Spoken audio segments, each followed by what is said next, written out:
അസ്സലാമു അലൈക്കും വറഹ്മത്തുള്ളാഹി തആല വബറകാതുഹു. പ്രിയ സഹോദരന്മാരെ, ഇന്നാ ലില്ലാഹി വ ഇന്നാ ഇലൈഹി റാജിഊൻ.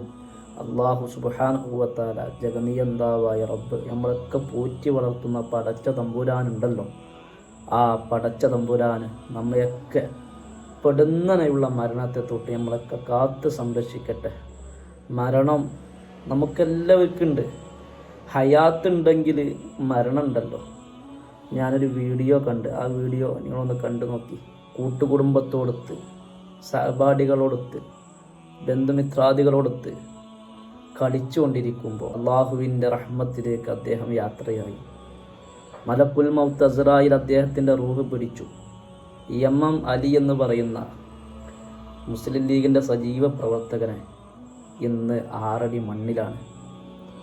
നമ്മൾ നല്ല കാര്യങ്ങൾ ചെയ്തിട്ടുണ്ടോ? നല്ലതിലേക്ക് നമ്മുടെ കൈകാലുകൾ, നമ്മുടെ മനസ്സുകൾ, നമ്മുടെ ശരീരങ്ങൾ, നമ്മുടെ എല്ലാം ചിന്തകളൊക്കെ നമ്മൾ നല്ല രൂപത്തിലേക്ക് നമ്മൾ ആക്കിയിട്ടുണ്ടോ? നാളെ അള്ളാഹുവിൻ്റെ വക്കിൽ നിന്ന് വലിയ സവാബ് കിട്ടും. ആ മനുഷ്യന്, ആ കുടുംബങ്ങൾ, ആ കൂട്ടുകാർ, അവിടുത്തെ മക്കൾ ആരും ഒന്നും പ്രതീക്ഷിക്കുന്നില്ലല്ലോ സഹോദരന്മാരെ, അല്ലേ? എൻ്റെ ഉപ്പ, എൻ്റെ കൂട്ടുകാരൻ, എൻ്റെ സഹപാഠി, എൻ്റെ നാട്ടുകാരൻ ഇവിടെ ഇന്ന് അള്ളാഹുവിൻ്റെ റഹ്മത്തിലേക്ക് പോകേണ്ടതാണ്. അല്ലെങ്കിൽ ഇന്നിവിടെ കളിക്കുന്നതിൻ്റെ ഇടയിൽ എൻ്റെ കൂട്ടുകാരൻ, എൻ്റെ ഉപ്പ ഇവിടെ വീണ് അള്ളാഹുവിൻ്റെ റഹ്മത്തിലേക്ക് യാത്രയായി പോകുമെന്ന് ആരും ചിന്തിച്ചില്ല, അല്ലേ? ആരും പ്രതീക്ഷിക്കുന്നില്ലല്ലോ. എന്ത്? ഇന്നിവിടെ എം അലി എന്ന് പറയുന്ന ഈ മനുഷ്യൻ അള്ളാഹുവിൻ്റെ റഹ്മത്തിലേക്ക് യാത്രയാകുമെന്നുള്ളത് ആരും പ്രതീക്ഷിക്കുന്നില്ല, ആരും ചിന്തിക്കുന്നില്ല. നാം ചിന്തിക്കാതെ, നാം പ്രതീക്ഷിക്കാതെ നമ്മെ ഏവരെയും മാടി വിളിക്കുന്ന ഒരു പ്രതിഭാസമാണ് മരണം. കുല്ലു നഫ്സിൻ ദാഇഖത്തുൽ മൗത്ത് വ ഇന്നമാ തുവഫൗന ഉജൂറകും യൗമൽ ഖിയാമ. ഏത് ശരീരവും അത് മരണത്തെ രുചിക്കുക തന്നെ ചെയ്യും. ആലോചിച്ച് നോക്കി നിങ്ങൾ. ഇന്ന് 6 അടി മണ്ണിലാണ് എം അലി എന്ന് പറയുന്ന ആ സാധുവായ മനുഷ്യൻ. എന്തെല്ലാം പ്രതീക്ഷകളുണ്ട്. 57 വയസ്സായെന്ന് എൻ്റെ ഓർമ്മ. പെട്ടെന്ന് മനുഷ്യന്മാർ മരിച്ചു പോകുകയാണ്.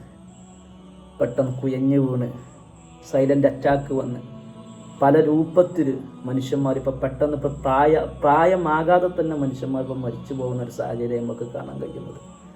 ഓരോ കാരണങ്ങളാണ് മരണത്തിന്. അള്ളാഹു പെടുന്നനെയുള്ള മരണത്തെ തൊട്ടൊക്കെ നമ്മളെ ബന്ധുമിത്രാദികളെ, കൂട്ടുകുടുംബങ്ങളെ, മക്കളെ, ഭാര്യ, സന്താനങ്ങളൊക്കെ അള്ളാഹു കാത്തുരക്ഷിക്കട്ടെ. മരിക്കുമ്പോൾ ആക്കിബത്ത് നന്നായി മരിക്കാൻ അള്ളാഹു ഭാഗ്യം തരട്ടെ. സഹോദരന്മാരെ, ഇവിടെയൊക്കെ നമ്മൾ ചിന്തിക്കേണ്ടത് എന്തറിയോ? നമ്മുടെ ഇരുത്തവും നമ്മുടെ കിടത്തവും നമ്മുടെ എല്ലാ സമയവും അല്ലാഹ് ജഗനിയന്താവായ പടച്ച തമ്പുരാനിലേക്ക് മാത്രം ചിന്ത കൊടുത്തായിരിക്കണം. എപ്പോഴും മരിക്കും നമ്മൾ.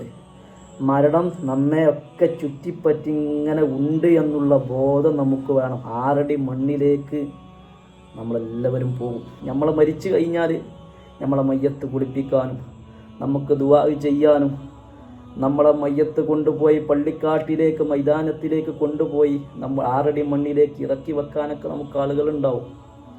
ആലോചിച്ച് നോക്കി. നമ്മളെ 3 കഴിക്കാൻ, 7 കഴിക്കാൻ, 14 കഴിക്കാൻ, 40 കഴിക്കാൻ, കൊല്ലത്തിലൊരു ആണ്ട് കഴിക്കാനൊക്കെ നമ്മളെ കുടുംബങ്ങൾ, ബന്ധുമിത്രാദികളൊക്കെ നമുക്കുണ്ടാകും.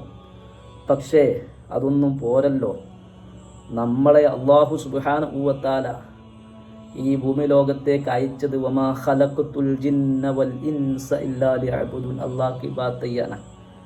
ഞാനിങ്ങനെ ഈ വീഡിയോ കണ്ടപ്പോൾ വല്ലാതെ അത്ഭുതപ്പെട്ടു പോയി സഹോദരന്മാരെ. ഇത്രയുള്ളൂ മനുഷ്യൻ്റെയൊക്കെ കഥ, ഇത്രയുള്ളൂ മനുഷ്യൻ, അല്ലേ? അപ്പം നമ്മളെ 3 കഴിക്കാനും 7 കഴിക്കാനും ആണ്ട് കഴിക്കാനൊക്കെ ആളുകളുണ്ടാവും. പക്ഷേ അതൊക്കെ നമുക്ക് നല്ല കാര്യങ്ങളാണ്, അതൊക്കെ നമ്മളെ ഖബറിലേക്ക് ഉപകരിക്കുന്ന കാര്യങ്ങളാണ്. അതിലുപരിയായിട്ട് നമ്മളെ കൽബ് നന്നാക്കി അള്ളാഹുവിലേക്ക് അടുക്കാൻ സമയം അതിക്രമിച്ചിട്ടുണ്ട് എന്നുള്ള ബോധം നമുക്കെല്ലാവർക്കുമാണ്. നമ്മളറിയാതെ നമ്മുടെ കുടുംബങ്ങളിൽ നിന്ന്, നമ്മളെ മക്കൾ, നമ്മുടെ ബന്ധുമിത്രാദികൾ, നമ്മുടെ ഉമ്മ, ഉപ്പ, കൂട്ടുകാർ പലരും നമ്മിൽ നിന്ന് അറിയാതെ മരണപ്പെട്ടു പോകുന്നുണ്ട്. നമ്മളൊക്കെ സ്തംഭിച്ചു പോകുന്ന, അത്ഭുതപ്പെട്ടു പോകുന്ന, സങ്കടപ്പെട്ടു പോകുന്ന ഒരു രംഗം വരും.